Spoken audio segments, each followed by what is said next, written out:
হুগলির শ্রীরামপুর থানার পেয়ারাপুর দিল্লি রোডের পাশে গেঞ্জি কারখানায় আগুন। ঘটনাস্থলে দমকলের 4টি ইঞ্জিন এসে আগুন নিয়ন্ত্রণে আনার চেষ্টা করে, তবে এখন আগুন নিয়ন্ত্রণে আসে।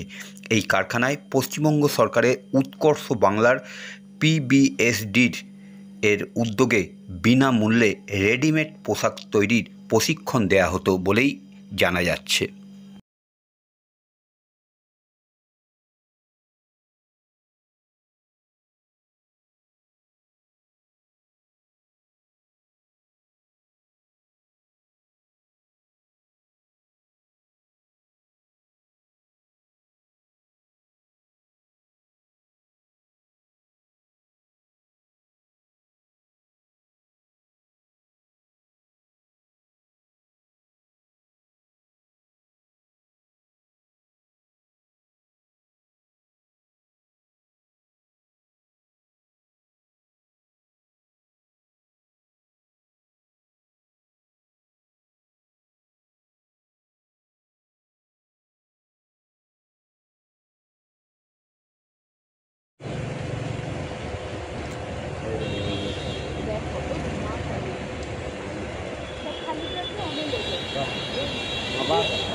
এখন তো কাজ হচ্ছে, এখন তো আর আগুন লাগার কারণ আমরা জানতে পারবো না। আমরা ওদের অথরিটি যারা আছে তাদের সাথে কথাবার্তা বলবো।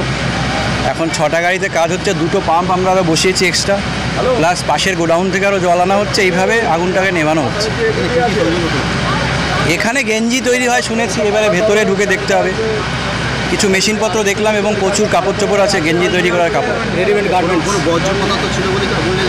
সেটা তো এখন বোঝা যাবে না, এখন তো আগুনটাকে কাজ হচ্ছে, কাজটা হোক, পরে আমরা দেখতে পারবো কী আছে না আছে। আগুন অনেকটাই নিয়ন্ত্রণে, আগুন বাড়বে না আর। আমরা চারিদিক থেকে ব্যারিকেড করেছি আগুনটাকে, এখন জাস্ট কিছুক্ষণের মধ্যে এটা অফ হয়ে যাবে। আমি Ranjan Kumar Ghosh, divisional fire officer Hooghly. আমার সঙ্গে আছে ওসি বিশ্বজিৎ মণ্ডল, ডানকুনি FS।